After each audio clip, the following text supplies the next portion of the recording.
Bien, vamos ahora a trabajar con la definición de distribuciones continuas, ¿no? Vamos a trabajar sobre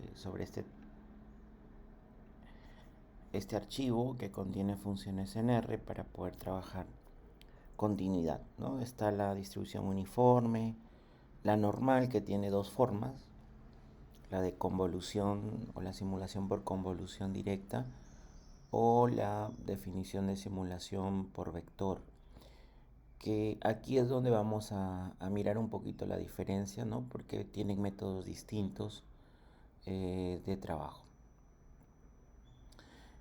Bajo ese desarrollo entonces también tenemos la exponencial o una Weibull, que también vamos a observar cómo podríamos generar esa simulación. Hay otras distribuciones como Erlang o log logística, ¿no? O log normal, que también podríamos revisar. En todo caso, cuando nosotros queremos desarrollar siempre una propuesta de simular valores, por ejemplo, para una normal, que es generalmente una de las distribuciones más conocidas, tenemos la definición aquí de algunas propuestas, ¿no? De funciones como conseguir la probabilidad de una normal tomando la idea del valor evaluar, y si este valor realmente pertenece pues al conjunto densidad, ¿no? de la definición de la distribución normal. El cálculo de una probabilidad normal acumulada, porque es la que nos sirve un poco también dentro del desarrollo de simulación por transformación inversa, y también lo que es simular normal por convolución directamente cuando queremos tener cierto número de valores, ¿no? Con cierta media. Vamos a necesitar los pseudoalatorios siempre. Bueno, vamos a cargar directamente los documentos o los archivos de este proyecto SimUDS. Siempre es bueno cargarlos, tenerlos de manera correcta. Y vamos a estructurar entonces sobre estas distribuciones. Por ejemplo, si nosotros vemos los números pseudoalatorios que podríamos tener, voy a tratar de desarrollar un poco esta necesidad de explicación, dado que la programática sobre la función normal tiene dos variantes, ¿no? Primero, si tenemos un número pseudoaleatorio, por ejemplo, pudiéramos tener 10 valores, podríamos usar la simulación normal por convolución, ¿no? Tomando en cuenta que esta función básicamente devuelve lo que son los valores ya normalizados, ¿no? Y toma una definición directa de lo que es el trabajo de valores normalizados del mismo R, ¿no? Por eso RUNIF, ¿no? Básicamente es lo que define. Valores normalizados, tomando en cuenta que 12 valores generan un solo valor normalizado. Entonces, para este caso de la simulación normal por convolución, directamente entonces se ejecuta una corrida, ¿no? Una corrida de valores. Por ejemplo, si nosotros decimos necesito simular o simulados y necesito simular por valores normalizados o de una normal, podemos hacerlo por convolución. Básicamente toma el teorema del límite central para poder desarrollarlo. Y nosotros solicitamos, por ejemplo, yo puedo pedir 10 valores normalizados, o 100 valores normalizados, o 50 valores normalizados. Por ejemplo, y le digo que la media de estos valores normalizados es 10, y hay una desviación estándar sigma de 2. Entonces, ¿directamente lo puede hacer? Sí, tengo la función que directamente lo hace con RUNIF a nivel de R, y toma el teorema del límite central tomando 12 valores para un solo valor normalizado. Esto tómenlo en cuenta, ¿no? Por eso, por ejemplo, aquí yo ya lo ejecuté, y si yo veo simulados como tal, me ha generado valores simulados con media 10 y una desviación estándar de 2, ¿no? Este es puedo utilizar un histograma rápido si es que quisiera observarlo. Y el histograma básicamente define aquí un valor normalizado, ¿no? Casi la media está definida en 10 aquí y hay un valor normalizado. Pero ha tomado directamente el RUNIF, ¿no? Básicamente la corrida directa desde R, ¿no? Utilizando R. Y cuando nosotros queremos utilizar básicamente valores referidos de manera que podamos utilizar un mismo vector de convolución, está la función simular normal por una convolución de vector. A ver, si observamos qué es esta función, tomando en cuenta un vector, lo que nos dice es que simula variables normales usando bloques de 12 números pseudo-aleatorios y usa el teorema del límite central, ¿no? Le tenemos que enviar los números, pero tiene que ser un múltiplo de 12, ¿ya? Entonces aquí estamos hablando de definir números pseudo-aleatorios propios con una media deseada y una desviación estándar, por supuesto, propuesta. RUNIF es la ejecución directa de trabajar pseudo-aleatorios normalizados desde R. Pero nosotros estamos usando números pseudo-aleatorios desde propios, ¿no? Entonces, por ejemplo, si yo quisiera np pseudo, que es la variable que siempre utilizamos para decir números pseudo-aleatorios simulados mediante Mersenne, Twister, que es lo que hemos usado. Por ejemplo, si yo quisiera simular 100 valores normalizados, tendría que multiplicar por 12, ¿no? 1200. No, 100 valores por 12 sería 1200, ¿no? Esto es ¿por qué? Porque se necesitan de 12 valores para generar solo un valor normalizado, ¿ya? Esto tómenlo en cuenta, ¿no? Para conseguir variables normalizadas, simuladas desde pseudoaleatorios, tomando en cuenta el teorema del límite central, es requerido esto, ¿no? Tener en cuenta eso al momento de utilizarlo, ¿ya? Entonces, NP pseudo son números pseudoaleatorios que ya sabemos cómo se trabaja. Puedo mostrar aquí algunos, por ejemplo, los pseudoaleatorios que hemos conseguido, por ejemplo 10, y observarlos, ¿no? Son números pseudoaleatorios. Pero hay que notar de que para un solo valor normal se necesitan 12, o sea, 12 valores pseudoaleatorios por teorema del límite central y la idea de la transformación por convolución. Para tener un valor normalizado se necesita teóricamente 12 valores. Eso por favor tomarlo en cuenta. Entonces, si yo quiero simulados, por ejemplo, voy a utilizar la variable simulados y asignar esta función, simular normal por convolución tomando un vector, y envío los pseudoaleatorios y necesito, por ejemplo, lo mismo, un valor de media 10 y una desviación estándar de 2, ¿cuántos valores me va a generar? Le he enviado 1200 valores, ¿no? Entonces, simulados, básicamente va a tener una longitud de ¿cuánto? Entonces hay que acordar aquí, y es una definición, a ver, vamos a observarlo. Simulados, ahí tenemos, ¿no? Una definición de valores.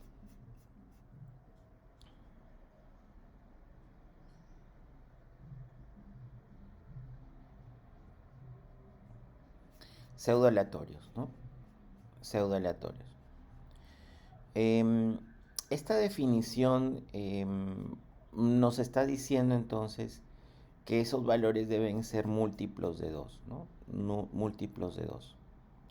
Múltiplos de 12, ¿no? Básicamente, el vector tiene que ser múltiplo de 12 para poder observar los valores que se van simulando. Este tema es interesante observarlo en una propuesta, ¿no? de tener esos números pseudoaleatorios, tomando en cuenta que los valores que se van a simular necesitan de ese trabajo, ¿no? En este caso de simular ese trabajo de números pseudoaleatorios. Es bastante interesante observar que este proceso de simulación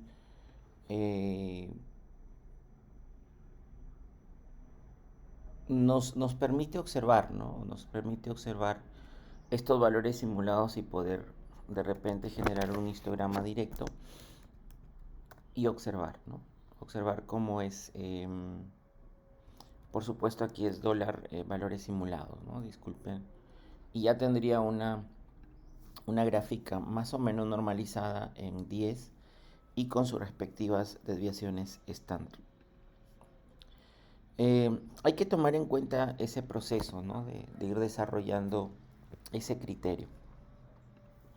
Entonces he encontrado valores simulados como valores simulados en una normal. Si vamos a definir la longitud, que la intenté antes colocar, es sobre simulados, valores simulados, que es la respuesta que nos dan. Entonces tenemos 1200 valores que se simulan, ¿no? Que se empiezan a trabajar. Este proceso es bastante interesante, ¿no? Porque toma el teorema del índice central para provocar los límites de la propuesta. Ahora, si yo quisiera saber si estos valores pasan de alguna manera o desarrollan el proceso de una normalidad o una prueba de normalidad, lo podemos hacer, ¿no? Por ejemplo, una prueba de normalidad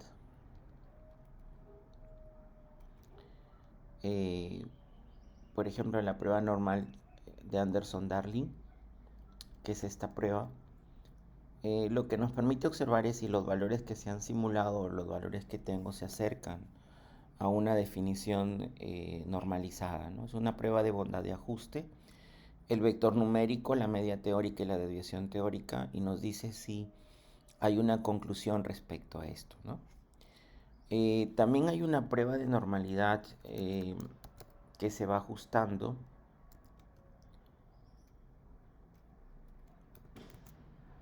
a un valor aproximado, ¿no? Y esta prueba también evalúa si provienen de una distribución, pero utiliza la estimación del p-valor aproximado mediante fórmulas empíricas.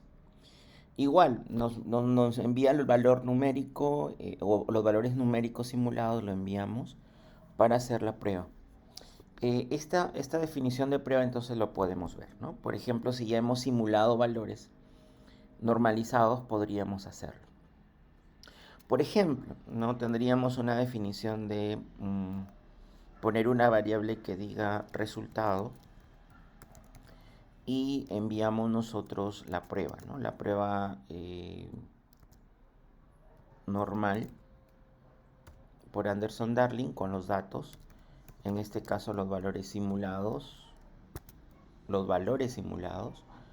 y le decimos, esto es 10 con media y 2 de desviación estándar, y el resultado nos va a dar, ¿no? Bueno, aquí hay una gráfica también bastante interesante del acercamiento de la prueba, ¿no? Nos está definiendo el valor de una normal dentro de lo que es la probabilidad acumulada y cómo se va ajustando.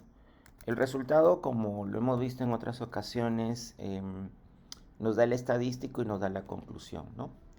Y nos dice no es normal, ¿no? Nos está diciendo que no es normal, dado que de repente hay una desviación un poco muy fuerte ahí de esos valores. Si lo vemos como un valor aproximado, es decir, además de definir Anderson-Darling, pero como valor aproximado, resultado tendría que tener otro criterio de repente, ¿no? Nos está diciendo que no es una normal, ¿no? Entonces los valores simulados no han definido o no se han definido a pesar de esta estructuración.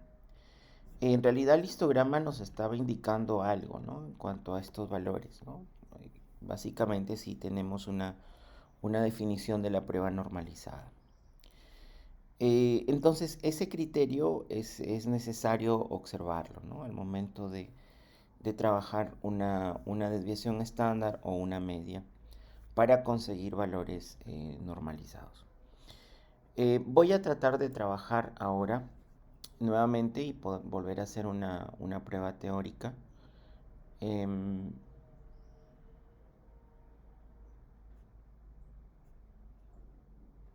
Hay una definición de poder hacer esa simulación tomando en cuenta la simulación por vector.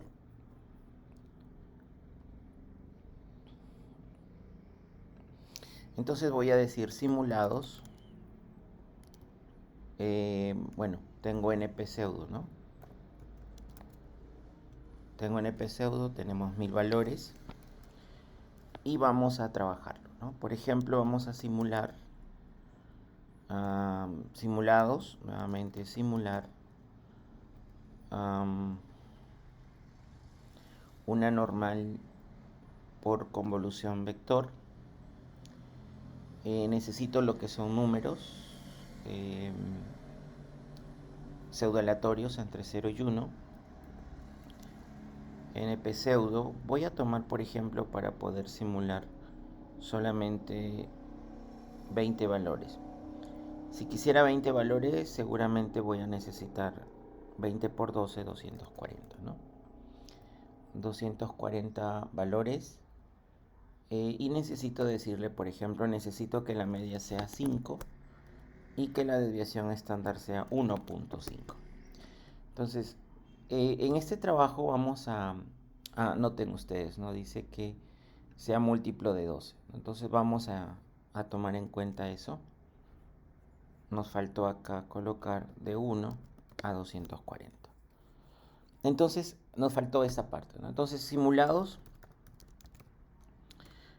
ahora ha generado lo que es cuántos valores, 240 valores, en los cuales simula el valor de 5 como valor simulado y busca tener una desviación estándar de 1.5. Entonces vamos a hacer nuevamente la prueba de Anderson-Darling para ver el resultado, ¿no? Si el resultado es concluyente respecto a esto. El resultado entonces define el trabajo de hacer una prueba de normalidad, en este caso, de Anderson-Darling, con los datos de simulados, valores simulados, en este caso con una media de 5 y 1.5 de desviación estándar. Esta prueba entonces está generando, si ustedes se dan cuenta, un ajuste, ¿no? Y observar esa definición. El resultado lo vamos a definir, ¿no? El estadístico en este caso es bastante alto, bastante grande, y no está generando una definición de valores simulados, ¿no? Este trabajo hay que irlo revisando. De repente, por ejemplo, si decimos una desviación estándar de 2 y nuevamente pedimos el resultado, no es una normal por esa definición. Vamos a hacer ahora una prueba de simulados, simplemente tomando en cuenta la definición de simular una normal, ¿no? Simular una normal por convolución, donde yo le pido que necesito 50 valores, valor de 5 y 1.5 de desviación. Y nuevamente ahora le pido que me dé la prueba de Anderson-Darling con los valores que se han simulado.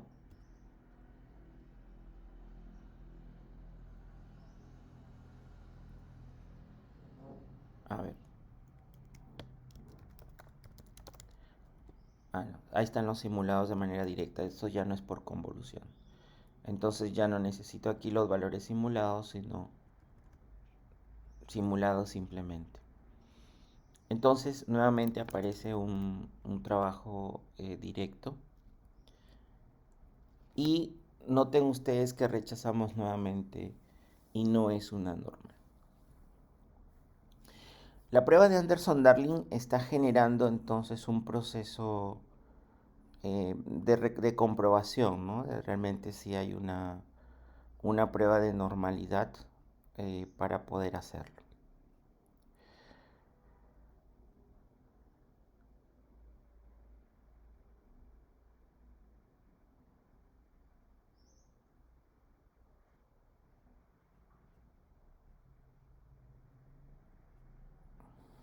Bien,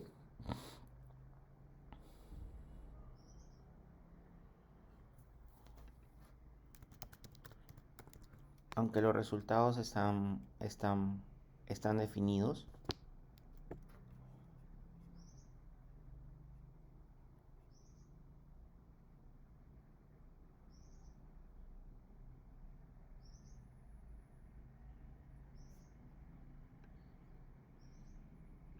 el estadístico es bastante alto, por eso lo rechaza. Y el ajuste es bastante interesante, ¿no? Porque el ajuste es bastante directo para una normalidad, ¿no? Para una normalidad.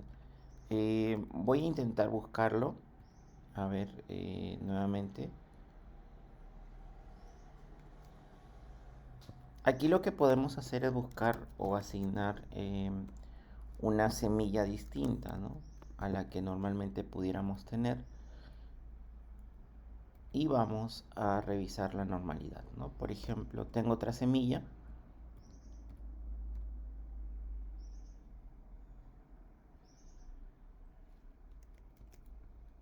Y voy a trabajar, ¿no? Por ejemplo, en esa semilla voy a trabajar los simulados y revisar el resultado.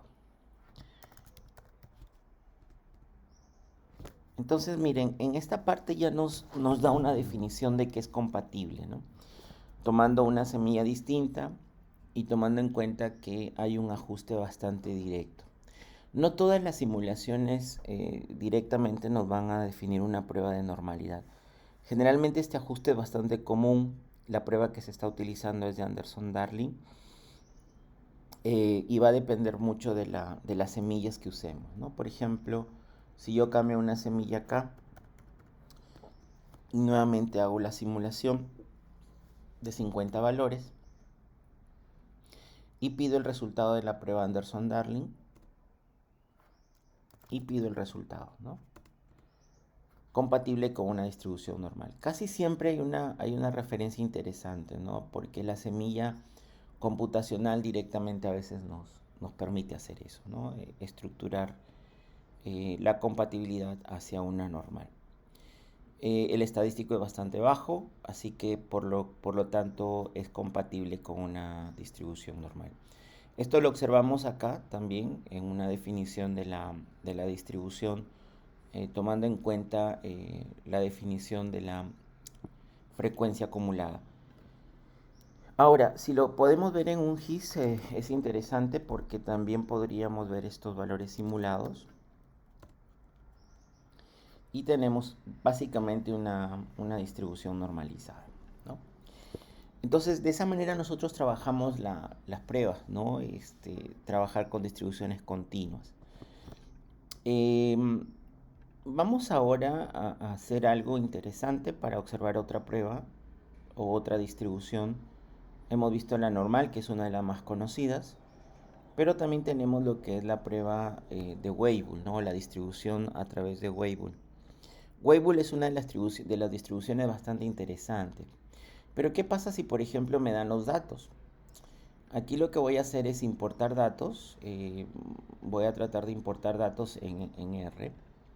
Por ejemplo, voy a ir hacia un Excel y voy a importar en la parte del environment, en la parte superior derecha. Y voy a ver aquí este archivo, que por ejemplo es un archivo Excel que contiene datos de propuesta de desarrollo. Entonces, vamos estructurándolo, ¿no? Vamos estructurando una definición interesante. Contiene lo que es el número de días de un paciente en un hospital, ¿no? De repente tomando en cuenta su edad, ¿no? Por ejemplo, el tiempo de días en que está y observar esto. Cualquiera de estos valores, y voy a ponerle aquí, voy a ponerle simplemente data de paciente, data P, como valor, ¿ya? Y es la data de cáncer aquí. es un paciente o los pacientes que están en el tiempo de días que están en un hospital o que van a un hospital y tienen cáncer, ¿no? Hasta, por supuesto, cerrar el proceso cualquiera sea. Aquí está el estado, que también podríamos tener la edad, el sexo, ¿no? Y algunas pruebas que se han dado eh, en el paciente, ¿no? Noten que la variable que voy a usar es data P, ¿no? Y está tomando los datos de la hoja de cálculo. Y aquí está leyéndolo, ¿no? Voy a importar esta data y tengo ya en el entorno data P. Recuerden que para ir hacia cualquiera de ellos o cualquier columna, por ejemplo, si la variable es data P, la que he usado, con dólar puedo ir a cualquiera de las columnas que están en el interno. Por ejemplo, si yo quisiera ver la data del tiempo en días de estos pacientes, ahí lo he puesto, tiempo en días, y yo quiero observar, por ejemplo, estos datos, los 10 primeros datos, seguramente podré tener acceso a esos datos, ¿no? Ahí están los datos a tener en cuenta. ¿Por qué podríamos definir esto? Hay algo interesante sobre esta propuesta, ¿no? Casi siempre podríamos pensar en que podríamos tener de repente la media, ¿no?, de estos datos. Ya no son 10 datos, sino de todos los datos. En vez del GIAT voy a poner la media. Tengo una media de 305 días y una desviación estándar. Por ejemplo, la puedo calcular también. SD, y ahí tengo 210 días como desviación estándar. En realidad es bastante alta esa desviación estándar, no es muy alta. ¿Qué pasa si, por ejemplo, hacemos la prueba de normalidad, ¿no? ¿Qué pasa si, por ejemplo, definimos la prueba Anderson-Darling de una normal, ¿no? La prueba normal de Anderson-Darling. En los datos, en este caso data P, el número de días o el tiempo en días. Y yo le digo, son 305.2325 días y 210.6455 la desviación estándar, y dame el resultado. Voy a ponerle el resultado aquí un poco para que se den cuenta, ¿no? ¿Qué pasa si yo tengo data real, ¿no? Data, por ejemplo, de este cálculo. Entonces, en la distribución continua yo puedo tener el resultado. Ahí tengo la definición y yo puedo observar el resultado. Por ejemplo, el resultado me está indicando que no es una normal, ¿no? No es una normal.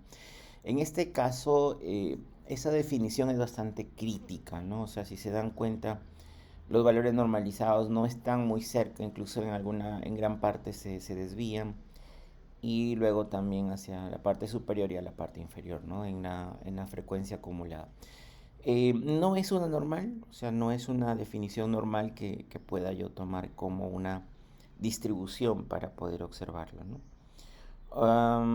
Si yo pongo un GIS de repente para mirarlo de esos data, de la data P, y observar la data real en tiempo en días, en este histograma, podríamos pensar, ¿no?, en una normal, pero está un poco a la izquierda. No es una normal porque no, la media está un poco a la derecha de realmente donde está la acumulación central, ¿no? Entonces, aquí es donde podemos buscar otros valores, ¿no? ¿Qué pasa si, por ejemplo, me piden revisar esta data y reviso la distribución continua? Y además de la normal hay otras distribuciones, ¿no? Entonces, por ejemplo, la probabilidad de Weibull, ¿no? Si es que se puede ajustar. Y esto parece que por la distribución sí puede ser una Weibull, solamente que hay que encontrar algunos parámetros. Weibull tiene esta característica, ¿no? Además de probar, por supuesto, si es una Weibull la data o graficarlo, podemos estimar los parámetros y la única entrada son datos. Podemos estimar los parámetros de Weibull de dos maneras, creo aquí. O en todo caso, creo que hay una definición de trabajar la estimación por el método de mínimos cuadrados o haciendo la transformación de log-log, ¿no?, del logarítmica, ¿no?, para estimar esos parámetros. Y lo único que necesito es eso, ¿no? Entonces, por ejemplo, si yo le digo parámetros de Weibull, PW, ¿no?, voy a poner así, P de Weibull, parámetros de Weibull, Y yo le digo estimar los parámetros, ¿no? De Weibull, de los datos. ¿Qué datos son? Data de los pacientes, la que está en Excel. Y yo le digo el tiempo en días. Necesito que estimes esos parámetros que necesita para ser simulado una distribución Weibull de estos parámetros. Noten cómo es el histograma, ¿no? Básicamente lo que va a conseguir, si nosotros ponemos P Weibull ya en una definición de qué es lo que ha conseguido los parámetros de forma y los parámetros de escala y los de localización.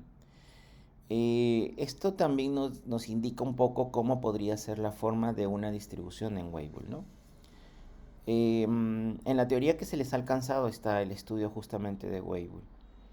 Entonces, ¿qué sucede? Si yo tengo estos valores, puedo hacer la prueba si realmente es una Weibull tomando en cuenta esos parámetros.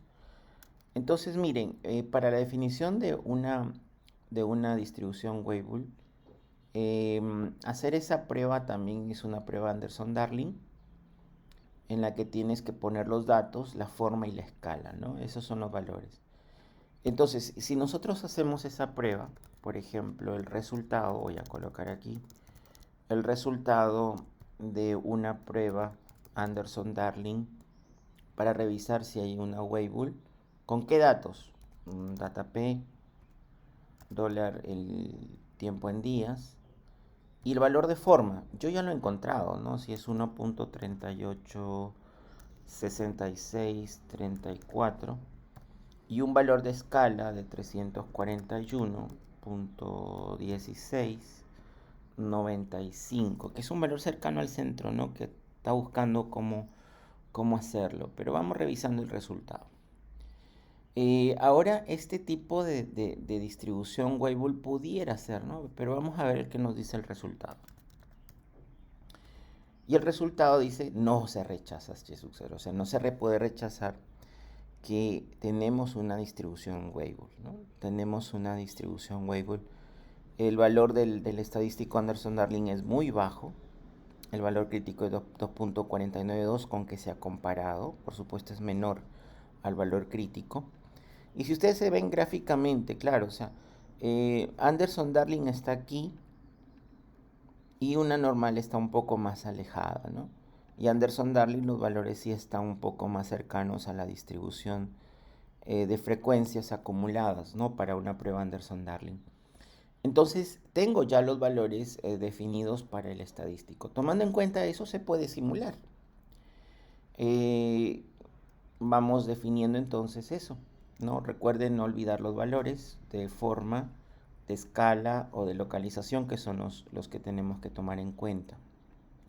Pero lo tenemos en P-Weibull también, ¿no? O sea, si queremos también conocerlos, como ya lo tenemos en variable, podemos poner dólar, el valor de forma, ya lo tenemos, o dólar, el valor de escala, ya lo tenemos, o el valor de la localización para Weibull, ya lo tenemos si queremos revisar esta distribución.